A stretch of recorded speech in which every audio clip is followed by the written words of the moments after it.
Рахмат, Милан Сакбекович, Тилаев Республика Тажырт, Аширбек Мойдович, Мурат Катабекович. Азыр мага шайлоочулар чалып атат. Мына Ак жол бекетинде, Кордойдо. Болгон кырдаал боюнча да.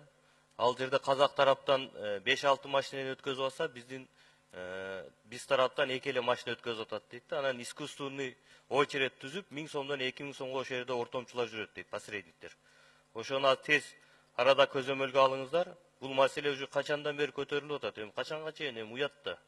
Анан туристский сезон башталып атат дейбиз.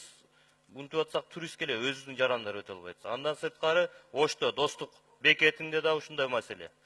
Ал жерде неге Өзбекстан менен оңдодук мамилени деп атасыздар, бирок Кара сууду эмне ачпай атасыздар анда? Эмне маселе болуп атат? Бул боюнча да мына тыгындар боруп, маалымат каражаттарында да аялдар тепсенип, ал жерде өзүнүн жарандар.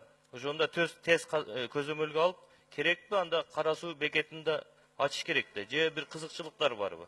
Ал жерде деле ушундай маселе дейт да. Ошон үчүн эки маселени көзөмөлгө алсаңыздар тез арадан чечилет. Рахмат. Рахмат, урматтуу депутаттар. Чында туура маселе көтөрүп, чек ара боюнча бир канча депутаттар айтты, Мурат Картайбекович. Бүгүн кечиктирилбестен чараңызды көрүп, чек арачылар боюнча бир жооп берсеңиз өзүңүз.